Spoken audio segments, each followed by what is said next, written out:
Mesdames et messieurs, bonjour et bienvenue dans Prima INSEE, mais bienvenue. Bienvenue.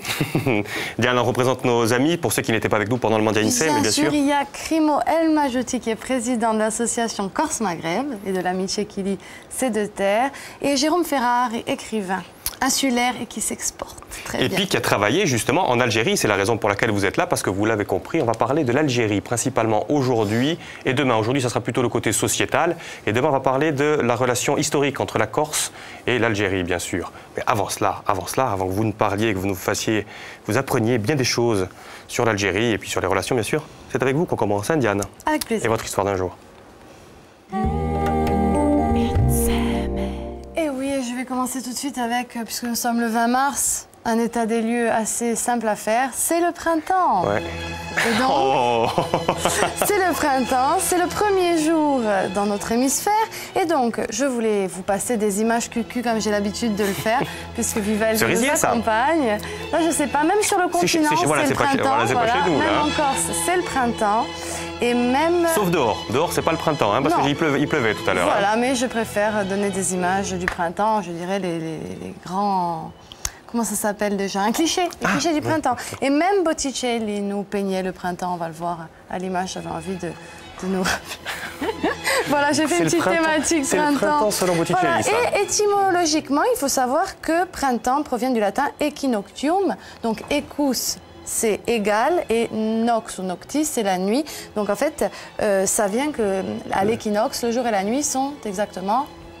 Semblable, pareil, enfin, de la même durée dans le temps. Voilà, bon, vous le saviez, ça? Parce que moi, moi, je débarque tous les jours, mais...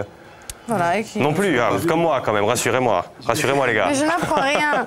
Non, nous continuons avec un peu des faits plus historiques, puisque aujourd'hui, 20 mars, c'est la fête nationale de la Tunisie. Dont on devrait pouvoir apparaître le drapeau. 1956, la France reconnaît l'indépendance de la Tunisie, 18 jours après avoir reconnu celle du Maroc. Et donc, le traité du Bardo, qui avait été signé en 1881 et qui établissait le protectorat de la France sur ce pays, n'a plus cours. Et donc, après les élections de 56, eh bien, c'est Bourguiba qui devient chef du gouvernement. Et donc, le 20 mars est resté comme la fête nationale de la Tunisie. On continue avec le 20 mars qui est aussi... Un commentaire peut-être, oui. ou pas? Eh bien, écoutez, moi, pas beaucoup... Enfin, parce que vous êtes algéro-marocain, vous, la Tunisie, ça n'a rien à voir. Non, j'ai un lien aussi, parce que j'ai un neveu tunisien. C'est le Grand Maghreb, parce qu'il faut savoir qu'avant cette période, le Maghreb, il était uni. Donc, de Maroc, Algérie, Tunisie, c'était le Grand Maghreb. D'accord. Voilà.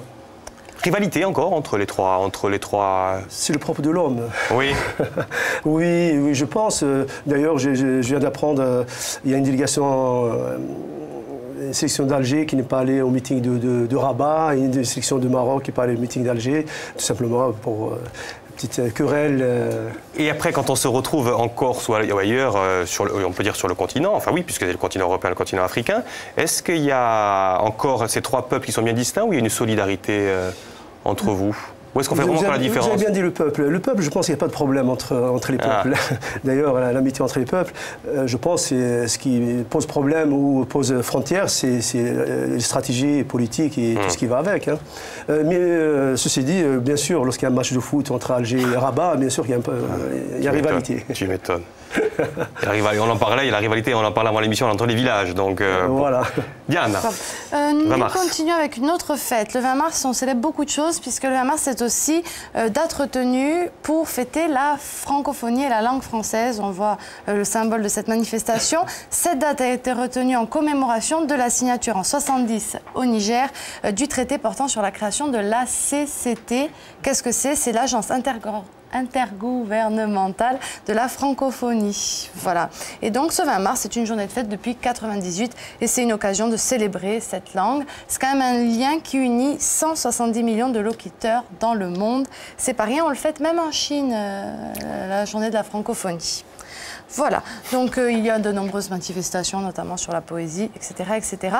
On va reprendre le fil de l'histoire, si vous voulez bien. Allez. Avec le 20 mars, celui de 1815, c'était le retour de Napoléon à Paris, qui revenait de l'île d'Elbe. Mais ça va durer 100 jours. Son débarquement, ça va durer 100 jours. C'est aux Tuileries qu'il arrive. Ça, c'est le débarquement à Golfe-Juan. Hein. Voilà, c'est un petit dessin que je trouve très coloré. Voici donc ça pour le 20 mars 1815. Et ça va se terminer par Waterloo, bien sûr. Tout et là, à fait. pour le coup, il va vraiment... Le 18 juin 1815. 1852, toujours un 20 mars, c'était la publication du roman anti-esclavagiste La case de l'oncle Tom, Uncle's Tom Cabin. Oui. On voit ici avec un superbe accent, comme à l'accoutumée.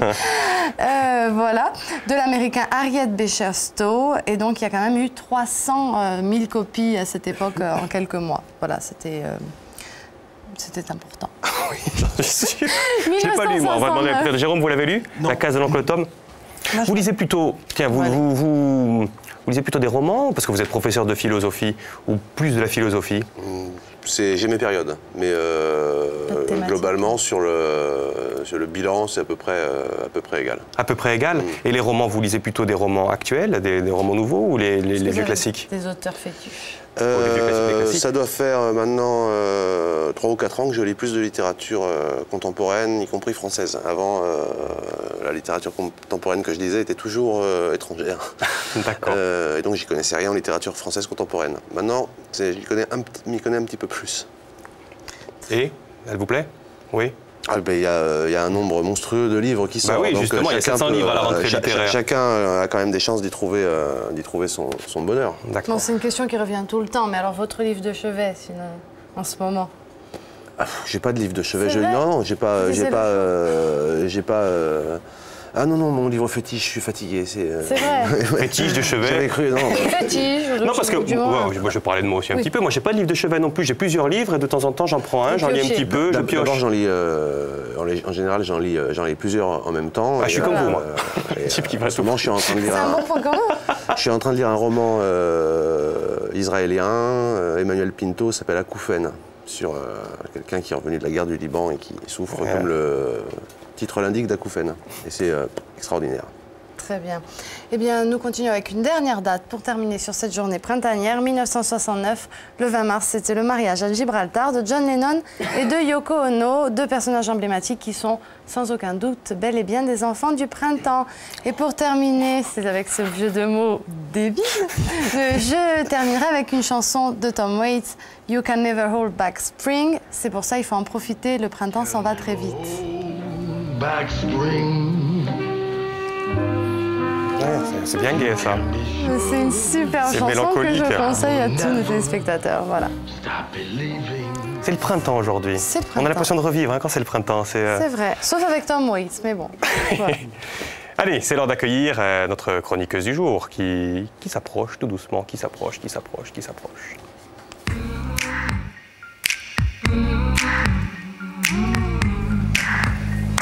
En tenue printanière, Caroline. Tout à fait, pour le je suis coup. raccord. Oui, complètement raccord. Comment allez-vous? Bonjour, bien et vous? Impeccable. Alors, on va commencer avec vous, peut-être pour connaître quelques chiffres, puisque quand Mais vous oui, arrivez, forcément. Madame Chiffre, Voilà. toujours. C'est ça. Quels chiffres? Les voulez-vous? chiffres, par exemple, sur la communauté maghrébine et la communauté algérienne en Corse? Allez, ça va. Mais alors, avant de parler de ça, quelques données, on va dire, générales. En Corse, la population immigrée est à peu près de 9%, soit un peu plus de 25 000 personnes. Il faut savoir que depuis 1999, la Corse a perdu de sa population immigrée. Elle était au 2e rang en 1999, elle est désormais au 5e rang régional. Alors, s'agissant de la communauté algérienne, elle est très peu présente en Corse, comparativement à la communauté marocaine qui représente vraiment plus de la moitié des personnes immigrées en Corse. La communauté algérienne, c'est entre 1000 et 2000 personnes. Sur les 25 000, Tout à fait, oui. Effectivement. Comment ça se fait que vous soyez si peu nombreux, je dirais, par rapport aux Marocains? Donc je suis moitié-moitié, moi. Vous êtes moitié, Donc vous. la moitié algérienne. Je sais pas. Moi, je pense qu'il y a un peu plus que ça, parce que, comme disait tout à l'heure, les Algériens... Ce sont des chiffres de l'INSEE, hein? Oui. Attention, après... Oui. Mais allez-y. Mais il faut savoir que moi, je suis né en 61, je suis né français. Donc peut-être il y a des Algériens qui sont français. D'autant plus qu'ils sont berbères, donc kabyles à peau blanche, donc ils sont quasiment corses. Donc ils passent dans la masse inaperçus. Voilà. Mais au-delà de ça, ma question c'est, est-ce que la Corse est une destination, une terre d'émigration pour les Algériens? On a l'impression, moins en tout cas que les Marocains. Oui, enfin, il faut savoir que le Marocain, la majorité des Marocains, pas la majorité, mais beaucoup de Marocains qui sont en Corse, ils viennent d'Algérie.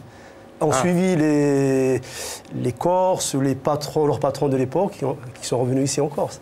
Voilà, donc il y a un lien, la nationalité marocaine, mais peut-être il vient d'Alger aussi, ou d'Algérie, d'Oran, de Naba ou de Constantine. Vous, comment vous êtes retrouvé ici en Corse, puisque vous êtes né français en Algérie, donc? Je suis né à Alger, ouais. Oui. Alger, parce qu'à l'époque, on faisait la différence entre un Algérois et un Algérien. Parce qu'on était, même entre nous, on était racistes. Ouais. Parce qu'au dehors d'Alger, rien n'existait. Le hasard a fait que mon père a choisi à un moment donné de quitter l'Algérie. J'aurais pu naître ici, hein, comme mes cousins qui sont arrivés dans les années 50, moi je suis arrivé dans les années 70. Le hasard, et mon père, il faut dire aussi, c'est pas un pur hasard, parce que mon père avait des liens très très forts avec, je peux le citer, Henri Maillot qui est décédé maintenant, qui était le nouveau général de Gaulle, et l'un des premiers résistants contre le fascisme. Et il faut savoir aussi que la Corse a été l'un des premiers départements libérés du fascisme. Il y a aussi une communauté maghrébine qui a contribué. Et entre Ajaccio et Alger, les radios souterraines à Ajaccio ont beaucoup travaillé avec les radios algéroises. Pardon.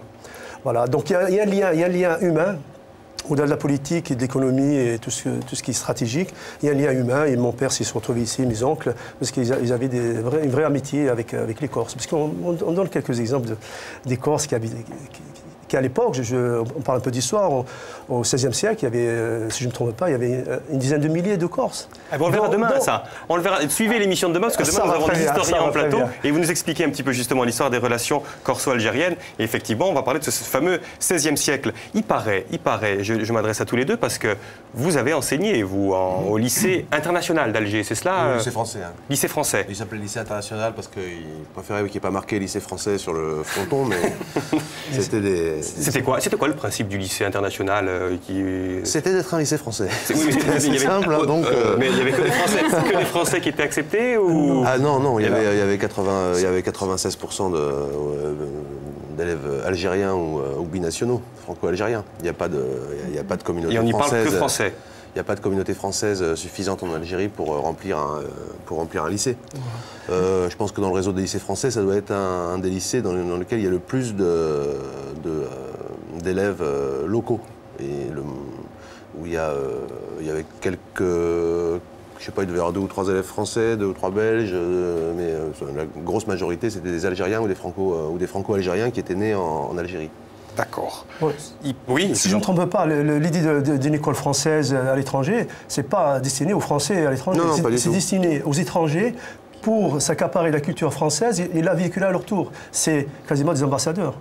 C'est exactement l'esprit de l'existence. Je crois que la France a de loin le plus gros réseau de lycées français à l'étranger, et ça fait partie de la politique étrangère, de rayonnement culturel de la France. Donc ils veulent des élèves étrangers. Pourquoi vous étiez allé, vous, tiens, Jérôme?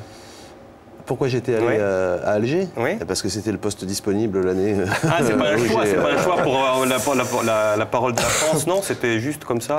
C'est plus un hasard? L'Algérie, oui. C'est un pur hasard, oui. C'est un pur hasard, oui. Hasard, oui. Il y avait l'année où je suis parti, il y avait 2 postes qui étaient mis au mouvement. C'était Alger et il y avait un poste au Maroc. Et moi, j'ai mis Alger en numéro 1 parce que ça me plaisait de me dire que j'allais arriver dans un pays où je ne verrais plus de touristes pendant un moment. C'était ma motivation principale, et j'avais raison. C'est vrai que dans les 3 pays maghrébins, c'est pas celui qui brille le plus par son tourisme. Mais une question, il paraît que quand on arrive à Alger, je m'adresse puisque vous êtes ajaccien, ça ressemble à Ajaccio. Est-ce que c'est vrai ou pas? La baie d'Alger, moi, je suis né à Kouba, 8e arrondissement. C'est l'équivalent, j'ai pas la chance d'habiter Salario, mais c'est l'équivalent de Salario par rapport à Ajaccio. On domine la baie d'Ajaccio comme on domine la baie d'Alger. C'est la même chose. Lorsqu'on arrive par avion au large d'Alger, c'est comme au large des Sanguinaires sur Ajaccio. Alors ça, c'est les similitudes géographiques. Vous avez trouvé les mêmes similitudes ou pas, vous, d'ailleurs? Vous êtes arrivé par bateau, peut-être? Par bateau, c'est plus Marseille. Non, je suis arrivé par avion. Par avion, ouais. Et non, mais on voit même, l'aéroport est assez loin d'Alger. On arrive au-dessus d'une espèce de no man's land. Quand on atterrit, on voit pas. On voit pas nécessairement la ville. Alors ça, c'est les similitudes ou pas géographiques. Dites-moi les similitudes entre les 2 peuples. Ils se ressemblent en quoi, ces peuples? Écoutez, les peuples, à la base, un peuple, une famille, on part d'une famille, elle est composée de 2 étrangers. Moi, mes parents... Excusez-moi, je vous coupe parce que nous avons une question. Parle-t-on toujours français dans les rues d'Alger? Et après, vous répondrez à cette question. On parle très mal l'arabe. Moi, à mon époque, on ne savait pas parler arabe. J'avais honte de parler arabe parce qu'on parlait plus français. Par exemple, la fourchette, à Forquette, donc la fourchette à Alger, on ne disait pas... D'ailleurs, j'ai oublié le terme exact en arabe. Tout a été modifié. Je ne dis pas le mot qu'il ne faut pas le dire à la télé, mais comme en Corse, la langue corse de maintenant, c'est quoi? C'est emprunté à d'autres langues, ça fait 100 ans, 200 ans en arrière. Mais Alger, proprement dit Alger, on ne sait pas parler arabe littéraire. Donc, alors les similitudes, pardon, vous tout le monde parle français à Alger, c'est beaucoup plus qu'en Tunisie ou au Maroc. Oui. Une soif de, une soif de culture aussi, que vous avez remarqué aussi dans les écoles. Je pars un petit peu dans tous les sens, mais les élèves, ils avaient... oui, donc oui, ils étaient très motivés. Demandeurs de culture française aussi? Non, ils étaient demandeurs d'école. D'école. Voilà, ils étaient demandeurs de culture tout court. S'ils étaient là, pour beaucoup d'entre eux, c'est parce qu'ils voulaient avoir un diplôme français. Quand on a un diplôme français et qu'on est étranger, on a le droit d'avoir un visa d'études pour venir faire ses études en France. Et en plus, leur culture était très imprégnée de francophonie. Ils étaient tous, le français était leur langue maternelle, au même titre que l'arabe dialectal. Donc c'était assez naturel, mais leur avidité, concernant la culture, venait surtout du fait que beaucoup d'entre eux n'avaient pas pu être scolarisés dans les années précédentes à cause des années... La décennie noire. De la décennie noire. On rappelle, c'est la guerre civile, qui a eu de 91 à 99, c'est ça à peu près? Ou même fin des années 80. Oui, même 88, quand octobre 88, l'armée a arrêté le processus électoral qui avait mis le fils au pouvoir. Ça a commencé avec les étudiants au mois d'octobre, au mois d'octobre, les étudiants. Et donc, moi, comme les élèves que j'avais à Alger étaient plutôt d'un milieu social élevé et avec un gros pouvoir d'achat aussi. Et puis, c'était souvent des enfants de magistrats, de choses. Donc, ils étaient potentiellement en danger pendant les années de terrorisme. Et pour beaucoup d'entre eux, leurs parents avaient décidé de ne plus les envoyer à l'école. Et ils les ont fait travailler par le CNED. Donc revenir dans un lycée qui ouvrait, pour eux, c'était extraordinaire. Alors les similitudes entre ces deux peuples, même si vous n'aimez pas le mot, en tout cas entre ces deux populations, allez. Comme tout peuple, moi je ne pense pas qu'il y a spécifique entre la Corse et Alger, mais tout peuple est composé d'étrangers, de brassages, de populations. On appelle Alger le Jazair. Le Jazair, c'est-à-dire les îles, parce qu'au large d'Alger, ça avait des îlots pendant la période ottomane, parce que vous ne voulez pas que je parle d'histoire, mais moi je suis branché d'histoire. Il y avait des Albanais. Moi, j'ai grandi, je vous dirais une petite histoire qui me touche à cœur. Moi, quand j'étais à l'école, à Alger, fin des années 69-70, j'avais mon tonton Ali Tatazora, qui m'ont donné le goût de la lecture, l'odeur parce qu'ils avaient une petite librairie. Et quand je suis retourné avec mon fils, fier, pour montrer où je suis né, où j'ai grandi, en 88, juste avant les événements, et j'ai dit, voilà, je voudrais aller voir mon tonton Ali, ma Tatazora. Et la famille me dit, ah, le vieux couple juif. Et là, en ce moment, à 28 ans, j'ai appris que mon tonton et tata étaient juifs. Alors je suis musulman par mes parents, enfin par mon histoire. Et donc voilà, Ajaccio, il y a de tout, de toutes origines, Alger aussi, Marseille. Mais je ne sais pas s'il y a autant de tout. On va demander justement à Jérôme, quelles sont les similitudes qui vous ont sauté aux yeux et les différences entre ces deux populations? Je ne sais pas, moi, quand on part à l'étranger, ce n'est pas nécessairement pour y chercher des similitudes. Puis je suis parti à une époque où j'avais très envie de ne pas trop en trouver des similitudes. Sinon, c'est pas là, il faut rester à la maison sinon. Donc je sais pas. Bon, qu'est-ce que je peux dire? C'est sûr qu'on doit se sentir moins dépaysé culturellement que si on arrive en Laponie, je suppose. Non, mais je ne sais pas, il y a la place de la famille, je ne vais pas répondre à votre place, mais il y a la place de la famille, apparemment, c'est le bassin méditerranéen. Oui, bon, voilà. C'est quand même des similitudes énormes, lourdes, qui concernent une zone, le bassin méditerranéen. C'est pas, à mon avis, hautement significatif d'un lien entre un pays et la Corse. J'allais vous poser une question bête, mais alors, la violence peut-être, non?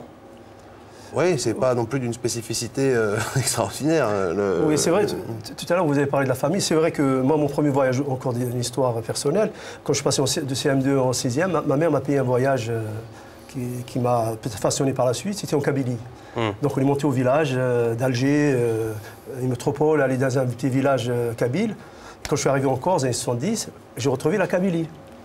Voilà, donc on partait de la ville pendant une petite vacances, on montait d'un petit village. Donc moi j'ai eu la chance d'aller en Kabylie, d'aller aux côtés de ma mère d'un petit village. Voilà, il y a ce lien aussi et les dimanches en famille. Alors, on va parler un petit peu de votre association, votre association Amitié Corse-Maghreb. Pourquoi vous avez tenu à appeler Amitié Corse-Maghreb? Parce que c'est une évidence ou parce que justement ça n'est pas une évidence? Voilà, si on l'a créé, ça veut dire qu'il y a des problèmes dans la société. Et ça a été créé, bien sûr, j'ai porté ce projet, mais à travers les rencontres. Je rencontre des personnes ici et ailleurs qui m'ont nourri de cette idée-là. Et bien sûr, l'association Corse-Maghreb, il y a des personnes, d'ailleurs je remercie Derrière Delal, je remercie, enfin il y a plein de personnes qui nous ont aidés dans ce cadre-là. Et l'idée, c'est parce qu'on nous a appris qu'on était tous égaux. Moi, je pense qu'on n'est pas égaux. Ici, on est 5 personnes, on est tous, même entre un sœur, deux frères ou une sœur, un frère. Il faut dire aux gens, aux personnes, ou même aux enfants, qu'on est inégaux, mais on est conscient de cette inégalité entre les personnes. On essaie de contribuer à rapprocher ces inégalités entre les personnes, qui puissent dire, voilà, moi je suis un musulman, toi chrétien, algérois ou ajaxien, et on peut vivre ensemble avec nos différences. Et concrètement, qu'est-ce que vous faites? Vous faites des événements culturels, des événements... Dernièrement, on a essayé de faire connaître une vieille civilisation au Maghreb, parce qu'on dit il y a des Arabes au Maghreb, mais bien sûr il y a des Arabes, il y a des chrétiens, il y a un peu de tout, mais il y a surtout des Berbères. Berbérisie, parce qu'on sont devenus des barbares. Barbares en Grèce, c'est tout ce qui ne parle pas de notre langue, qui est étranger à notre culture. Et alors c'est un peuple amazir. Amazir, ça veut dire peuple libre. Qui existe depuis des millénaires. Cette année, on l'a fêté 3e, parce que mon père est berbère. Et on l'a fêté 2962e année, donc jour de l'an, c'est 2962 ans. Ça part de la Mauritanie, le Maroc, l'Algérie, la Tunisie, la Libye, jusqu'en Égypte, où il y a une communauté berbère, en Égypte, où il y avait même un pharaon berbère. Et pour ne citer que quelques-uns, voire une personne, Saint-Augustin, que tous les fervents catholiques le prient le 28 août, c'est un Algérien. Exactement. Un berbère algérien. Donc vous remettez un petit peu, voilà, vous recadrez donc culturel, historique bien sûr, des rencontres aussi gastronomiques. Et puis vous êtes aussi très investi dans le sport. On se souvient que vous étiez un élégant attaquant du GFCOA, mais vous êtes plutôt mis maintenant dans l'athlétisme. Depuis très très longues années. Mais quand on parle du foot, Caroline, vous avez quelque chose à dire justement sur... Oui. Je sais que vous, c'est les statistiques et le football. J'adore, vraiment.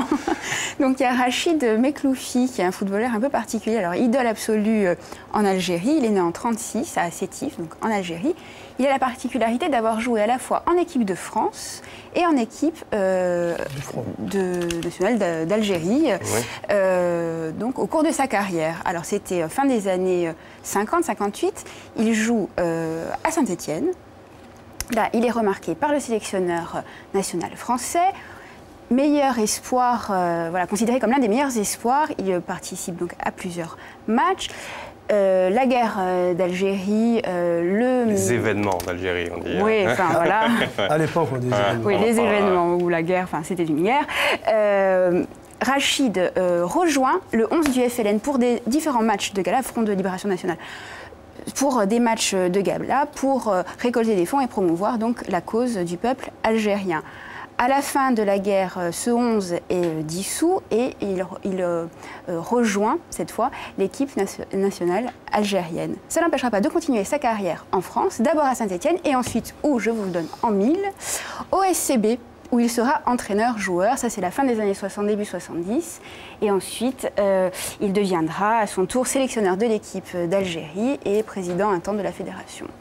Ça, c'est le football, mais le football, c'est une parenthèse. Aujourd'hui, vous vous consacrez, je disais, plus à l'athlétisme. Pourquoi vous êtes plus dans l'athlétisme aujourd'hui? Écoutez, moi, d'ailleurs, Crimo, ça vient de l'épopée bastiaise, Crimo, parce que mon vrai prénom, c'est Mohamed. Et ça, à l'époque, ça m'a arrangé d'être appelé Crimo que Mohamed, parce que mon prénom posait problème à la société. Plus maintenant? Plus maintenant. Oui, beaucoup moins. Bien sûr, le jeune, lorsque je vois des personnes se plaindre en disant vous n'avez pas connu, ça fait 30 ans en arrière, 40 ans en arrière, c'est rien. Bien sûr, il y a toujours des problèmes, mais...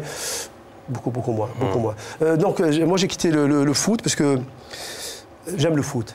Et tout ce qui était autour du foot à l'époque, ça ne correspondait pas à ma philosophie du sport.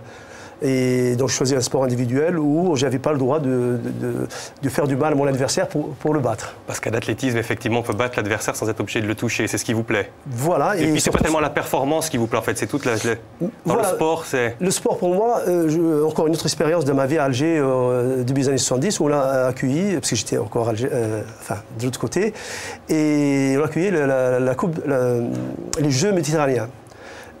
Où j'étais choisi, j'étais en 6e je crois, j'étais choisi parmi peut-être un millier d'enfants pour faire l'ouverture des Jeux méditerranéens. Donc on a passé quasiment un an, c'est là où j'ai découvert, c'est là je pense où j'ai été vraiment, ma philosophie sur le sport, vraiment elle a été basée là-dessus, où j'ai rencontré au-delà d'Alger, comme je disais tout à l'heure, d'autres enfants, d'autres villages d'Algérie que je ne connaissais pas, des Marocains, des Espagnols, des Tunisiens, des Italiens, des Yougoslaves. Et il y avait une fête, toute une année où je rencontrais d'autres personnes, d'autres nationalités. Et pour moi, c'était un rêve. Et je rêve toujours. Quand je pense à ce moment-là, c'est fabuleux. Une petite anecdote, au final, l'Algérie a battu la France, je crois, 3-1 au foot. Hein. J'étais côté algérien, bien sûr, je suis toujours entre les deux. Comme il disait Jamel Debbouze, on ne peut pas choisir entre ma mère et mon père. Donc on est bercé entre les deux cultures. Et voilà. Eh bien, écoutez, vous avez bien, ça va nous annoncer justement la deuxième partie, parce qu'on va parler justement de ces deux cultures qui peuvent s'affronter dans un être, ou en tout cas nous aider à nous dépasser. Quoi qu'il en soit, c'est dans la deuxième partie de l'émission. Vous ne bougez pas, on va parler de votre livre, bien sûr, hein, là où j'ai laissé mon âme, puisque vous parlez de l'Algérie, bien sûr, dans vos œuvres, Jérôme Ferrari. Merci beaucoup, Crimo. Merci à vous de nous accueillir. Bonne continuation, Amitié Corse-Maghreb. On trouve sur Internet. Je peux dire un petit mot? Un mot. Un mot. Al Gusto, un film qui a été loupé par quelques-uns, Espace Diamant, il sera reprojeté bientôt. C'est un film sur l'amitié à travers la musique entre différentes communautés à Alger, les années noires. Merci, Crimo. Merci, à bientôt, au revoir. Allez, on se retrouve dans 5 petites minutes.